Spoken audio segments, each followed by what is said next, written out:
Book 2, Part 3 of The Art of War by Niccolò Machiavelli, translated by Henry Neville. Recording by Clive Catterall.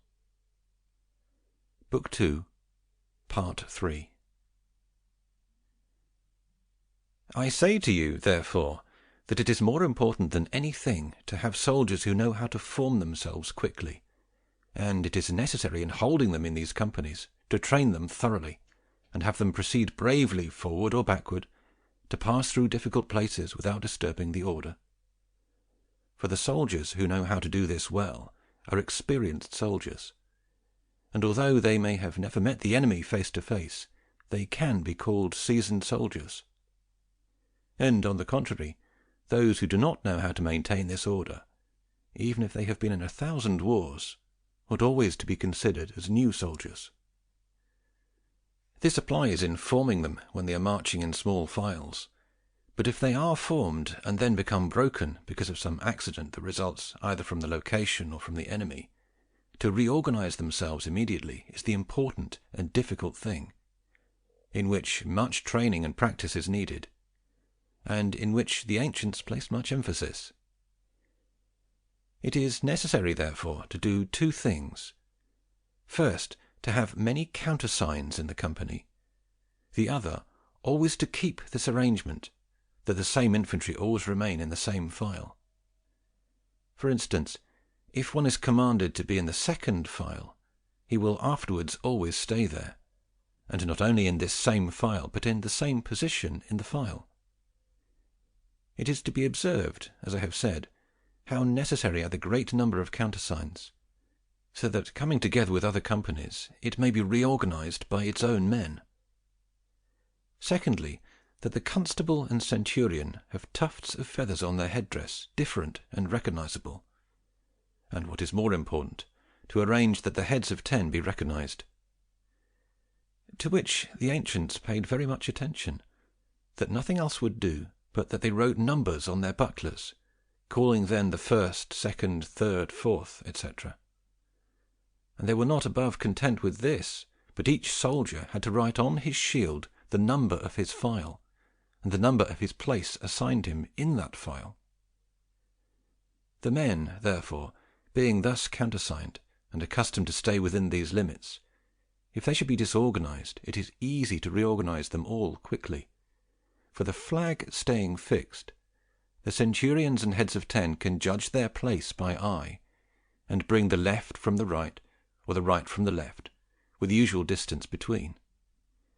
The infantry, guided by their rules and by the difference in countersigns, can quickly take their proper places, just as if you were the staves of a barrel which you had first countersigned. I would wager you would put the barrel back together with great ease, but if you had not countersigned the staves, it is impossible to reassemble the barrel. This system, with diligence and practice, can be taught quickly, and can be quickly learned, and once learned, are forgotten with difficulty. For new men are guided by the old, and in time a province which has such training would become entirely expert in war. It is also necessary to teach them to turn in step, and do so when he should turn from the flanks and by the shoulders to the front, or from the front to the flanks or shoulders.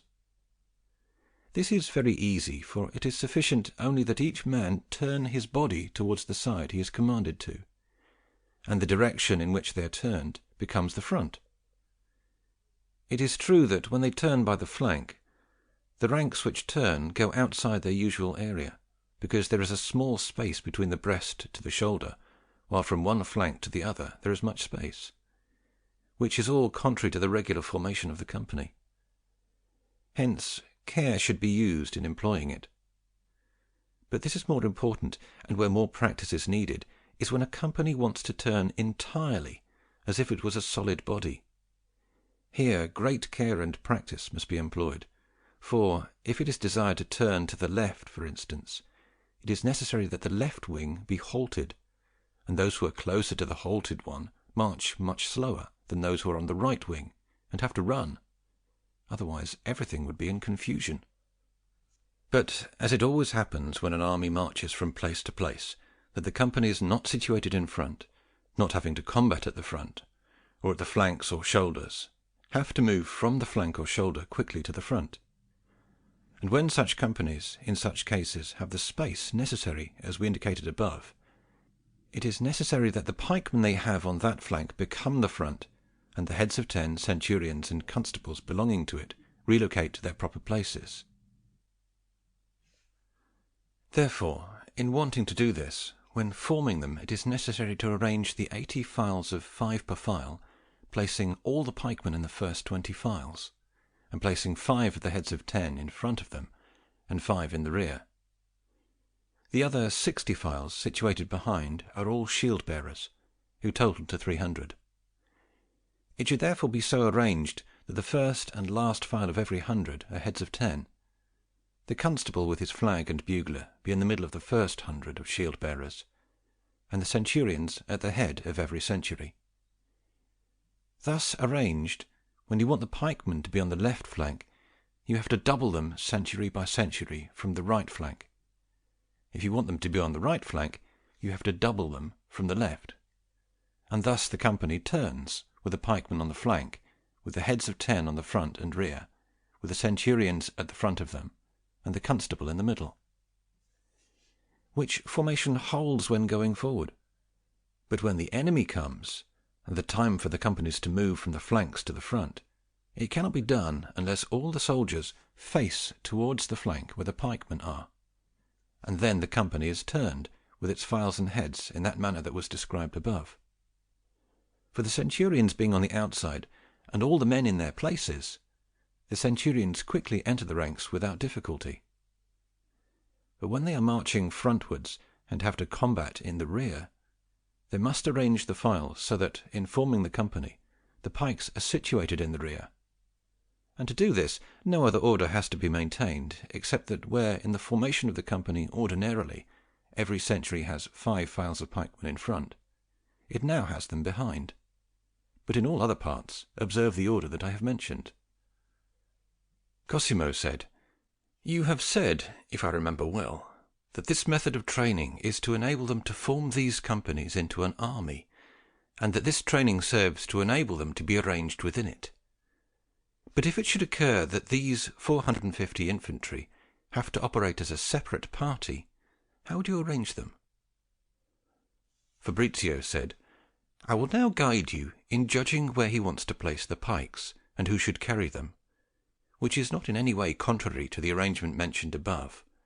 For although it may be the method that is observed when, together with other companies, it comes to an engagement, none the less it is a rule that serves for all those methods in which it should happen that you have to manage it.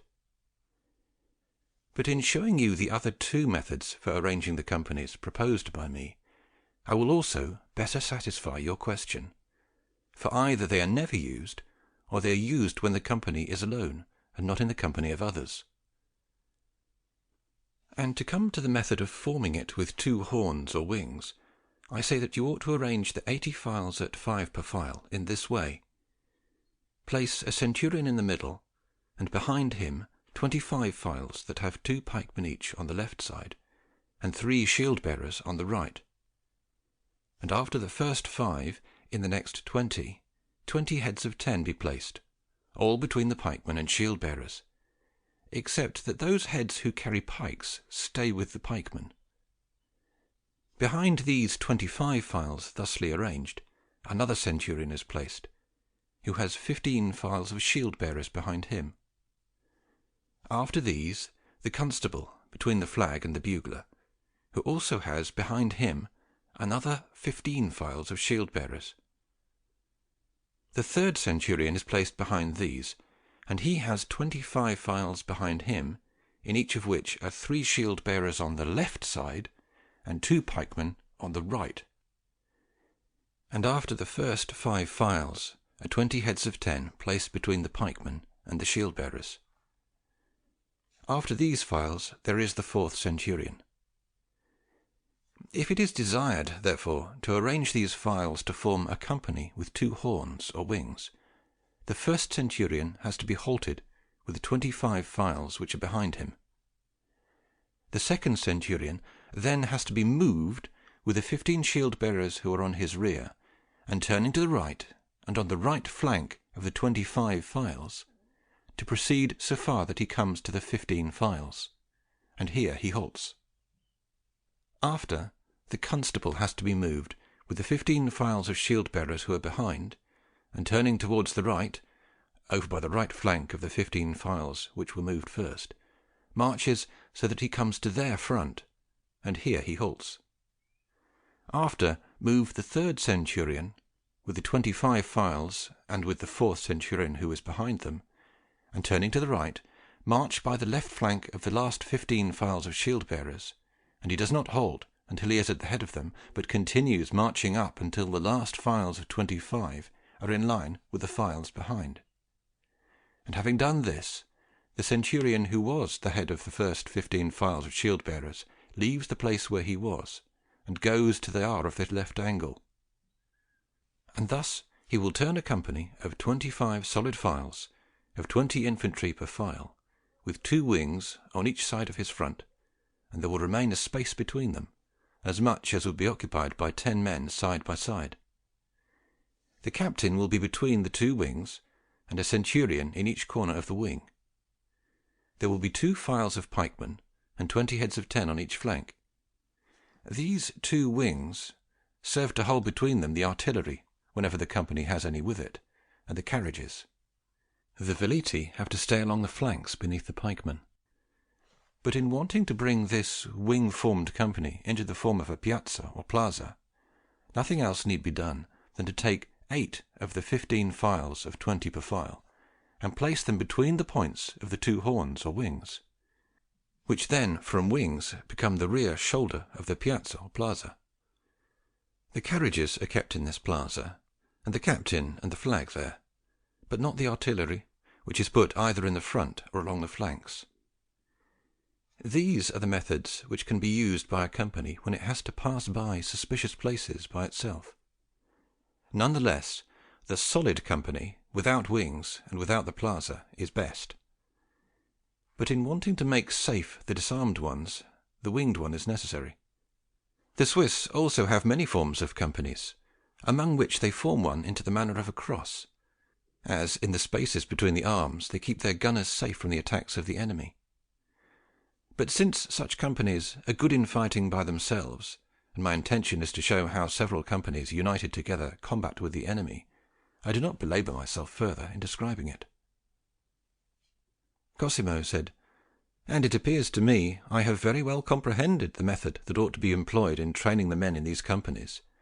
But if I remember well, you said that in addition to the 10 companies in a battalion, you would add 1,000 extraordinary pikemen and 400 extraordinary veleti. Would you not describe how to train these?" Fabrizio said, "I would, and with the greatest diligence. And I would train the pikemen group by group, at least in the formation of the companies, as the others. For I would serve myself of these more than of the ordinary companies in all the particular actions, how to escort, to raid, and such things. But the veleti I would train at home, without bringing them together with the others. For, as it is their office to combat brokenly, in the open or separately, it is not as necessary that they come together with the others, or to train in common exercises, than to train them well in particular exercises.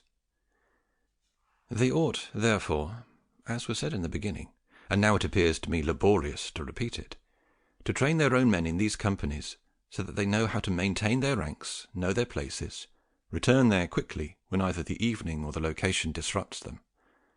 For when this is caused to be done, they can easily be taught the place the company has to hold, and what its office should be in the armies. And if a prince or a republic works hard and puts diligence in these formations and in this training, it will always happen that there will be good soldiers in that country, and they will be superior to their neighbours, and will be those who give and not receive laws from other men. But, as I have told you, the disorder in which one exists causes them to disregard and not to esteem these things, and therefore our training is not good. And even if there should be some heads or members naturally of virtue, they are unable to demonstrate it." Cosimo said, "What carriages would you want each of these companies to have?" Fabrizio said, "The first thing I would want is that the centurions or the heads of 10 should not go on horseback, and if the constables want to ride mounted, I would want them to have a mule, and not a horse. I would permit them 2 carriages, and 1 to each centurion, and 2 to every 3 heads of 10, for they would quarter so many in each encampment, as we will narrate in its proper place, so that each company would have 36 carriages, which I would have to carry the necessary tents, cooking utensils, hatchets, digging bars, sufficient to make the encampment, and after that anything else of convenience. Cosimo said, I believe that heads assigned by you in each of the companies are necessary. None the less, I would be apprehensive that so many commanders would be confusing. Fabrizio said, they would be so if I would refer to one, but as I refer to many, they make for order. And actually, without those orders, it would be impossible to control them, for a wall which inclines on every side would need many and frequent supports, even if they are not so strong. But if few, they must be strong. For the virtue of only one, despite its spacing, can remedy any ruin. And so it must be that in the armies, and among every 10 men, there is one of more life, more heart, or at least more authority, who with his courage, with words, and by example, keeps the others firm and disposed to fight. And these things mentioned by me, as the heads, the flags, the buglers, are necessary in an army, and it is seen that we have all these in our present-day armies, but no one does his duty. First, the heads of 10, in desiring that those things be done because they are ordered, it is necessary, as I have said, for each of them to have his men separate, lodge with them, go into action with them, stay in the ranks with them. For when they are in their proper places, they are all of mind and temperament to maintain the ranks straight and firm, and it is impossible for them to become disrupted, or if they become disrupted, do not quickly reform their ranks. But today they do not serve us for anything other than to give them more pay than the others, and to have them do some particular thing. The same happens with the flags, for they are kept rather to make a beautiful show than for any military use. But the ancients served themselves of it as a guide and to reorganize themselves, for everyone, when the flag was standing firm, knew the place he had to be near his flag, and always returned there. He also knew that if it were moving or standing still, he had to move or halt. It is necessary in an army, therefore, that there be many bodies, and that each body have its own flag and its own guide, for if they have this, it needs must be that they have much courage, and consequently are livelier. The infantry, therefore, ought to march according to the flag, and the flag move according to the bugle call, which call, if given well, commands the army, which, proceeding in step with those, comes to serve the orders easily. Whence the ancients, having whistles, pipes, fifes, and bugles, controlled them perfectly. For as he who dances proceeds in time with the music, and keeping with it does not make a misstep, so an army obedient in its movement to that call will not become disorganized.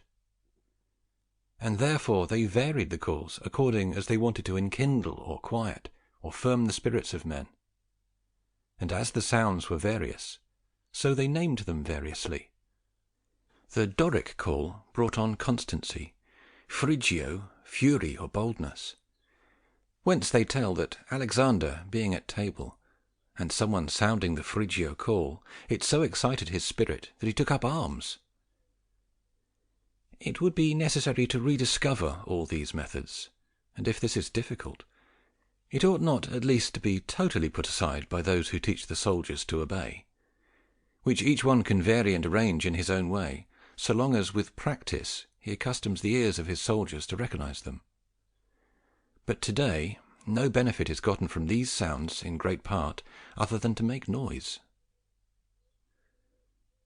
Cosimo said, I would desire to learn from you, if you have ever pondered this with yourself, whence such baseness and disorganization arises, and such negligence of this training in our times. Fabrizio said, I will tell you willingly what I think. You know, of the men excellent in war, there have been many famed in Europe, few in Africa, and less in Asia. This results from the fact that these last 2 parts of the world have had a principality or two, and few republics. But Europe alone has had some kingdoms and an infinite number of republics. And men become excellent and show their virtue according as they are employed and recognized by their prince, republic, or king, whichever it may be. It happens, therefore, that where there is much power, many valiant men spring up; where there is little, few. In Asia there are found Ninus, Cyrus, Artaphersus, Mithridates, and very few others to accompany these. In Africa there are noted, omitting those of ancient Egypt, Maximinus, Jugurtha, and those captains who are raised by the Carthaginian Republic, and these are very few compared to those of Europe. For in Europe there are excellent men without number, and there would be many more, if there should be named together with them those others who have been forgotten by the malignity of the time, since the world has been more virtuous when there have been many states which have favoured virtue, either from necessity or from other human passion. Few men, therefore, spring up in Asia, because as that province was entirely subject to one kingdom, in which, because of its greatness, there was indolence for the most part, it could not give rise to excellent men in activity. The same happened in Africa.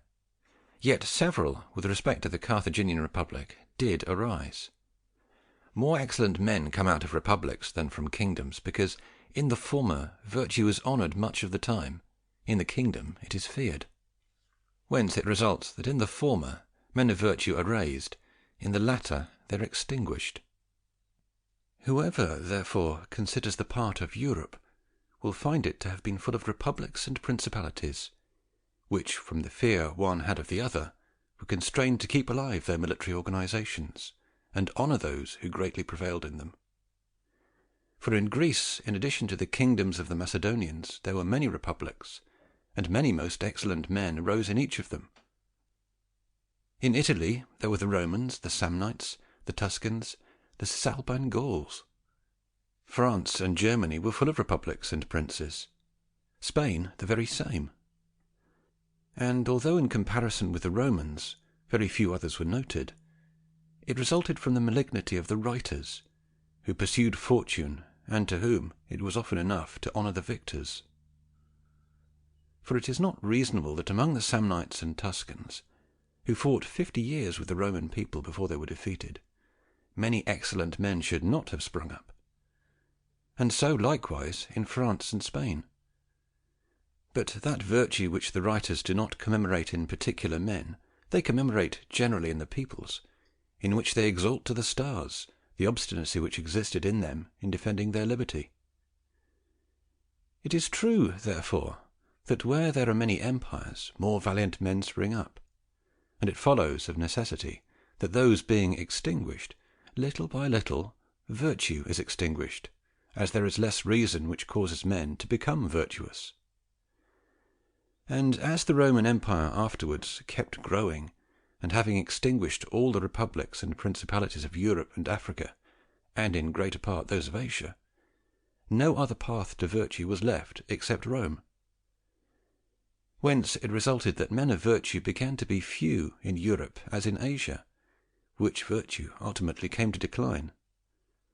For all the virtue being brought to Rome, and as it was corrupted, so almost the whole world came to be corrupted, and the Scythian people were able to come to plunder that empire, which had extinguished the virtue of others, but did not know how to maintain its own. And although afterwards that empire, because of the inundation of those barbarians, became divided into several parts, this virtue was not renewed. First, because a price is paid to recover institutions when they are spoiled; another, because the mode of living today, with regard to the Christian religion, does not impose that necessity to defend it that anciently existed, in which, at the time, men defeated in war were either put to death or remained slaves in perpetuity, where they led lives of misery. The conquered lands were either desolated or the inhabitants driven out, their goods taken away, and they were sent dispersed throughout the world, so that those overcome in war suffered every last misery. Men were terrified from the fear of this, and they kept their military exercises alive, and honoured those who were excellent in them. But today this fear in large part is lost, and few of the defeated are put to death, and no one is kept prisoner long, for they are easily liberated. The citizens, although they should rebel 1,000 times, are not destroyed.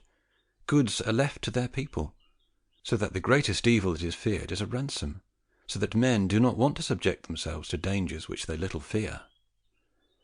Afterwards, these provinces of Europe exist under very few heads as compared to the past, for all of France obeys a king, all of Spain another, and Italy exists in a few parts, so that weak cities defend themselves by allying themselves with the victors, and strong states, for the reasons mentioned, do not fear an ultimate ruin. Cosimo said, "And in the last 25 years many towns have been seen to be pillaged and lost their kingdoms, which examples ought to teach others to live and reassume some of the ancient orders." Fabrizio said, "That is what you say, but if you would note which towns are pillaged, you would not find them to be the chief ones of the state, but only members, as is seen in the sacking of Tortona and not Milan, Capua and not Naples, Brescia and not Venice, Ravenna and not Rome; which examples do not cause the present thinking which governs to change. Rather, it causes them to remain in that opinion of being able to recover themselves by ransom. And because of this, they do not want to subject themselves to the bother of military training, as it appears to them partly unnecessary, partly a tangle they do not understand. Those others who are slave, to whom such examples ought to cause fear, do not have the power of remedying their situation, and those princes who have lost the state are no longer in time, and those who have the state do not have military training or want it, for they want, without any hardship, to remain in power through fortune, not through their own virtue, and who see that, because there is so little virtue, fortune governs everything, and they want it to master them, not they master it. And that which I have discussed is true, consider Germany, in which, because there are many principalities and republics, there is much virtue, and all that is good in our present army depends on the example of those people, who, being completely jealous of their state, as they fear servitude, which elsewhere is not feared, maintain and honour themselves all as lords. I want this to suffice to have said in showing the reasons for the present business according to my opinion. I do not know if it appears the same to you, or if some other apprehension should have arisen from this discussion. Cosimo said, "None. Rather, I am most satisfied with everything. I desire above, returning to our principal subject, to learn from you how you would arrange the cavalry with these companies, and how many, how captained, and how armed."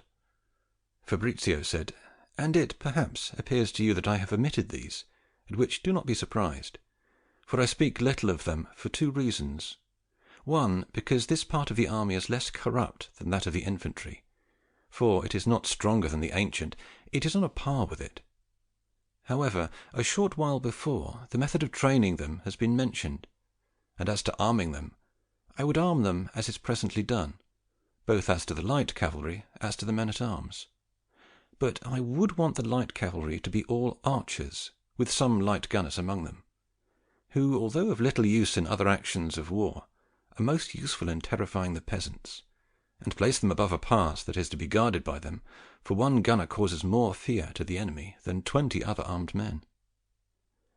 And as to numbers, I say that, departing from imitating the Roman army, I would have not less than 300 effective cavalry for each battalion, of which I would want 150 to be men-at-arms, and 150 light cavalry. And I would give a leader to each of these parts, creating among them 15 heads of 10 per hand, and give each one a flag and a bugler. I would want that every 10 men-at-arms to have 5 carriages, and every 10 light cavalrymen 2, which, like those of the infantry, should carry the tents, cooking utensils, hitches, poles, and, in addition over the others, their tools. And do not think this is out of place, seeing that men-at-arms have 4 horses at their service, and that such a practice is a corrupting one. For in Germany it is seen that those men-at-arms are alone with their horses, and only every 20 have a cart which carries the necessary things behind them. the horsemen of the Romans were likewise alone. It is true that the triarii encamped near the cavalry, and were obliged to render aid to it in the handling of the horses. This can easily be imitated by us, as will be shown in the distribution of quarters. That, therefore, which the Romans did, and that which the Germans do, we also can do, and in not doing it we make a mistake. These cavalrymen, enrolled and organized together with a battalion, can often be assembled when the companies are assembled, and caused to make some semblance of attack among them, which should be done more so that they be recognized among them than for any necessity. But I have said enough on this subject for now, and let us descend to forming an army which is able to offer battle to the enemy and hope to win it, which is the end for which an army is organized, and so much study put into it. End of Book 2.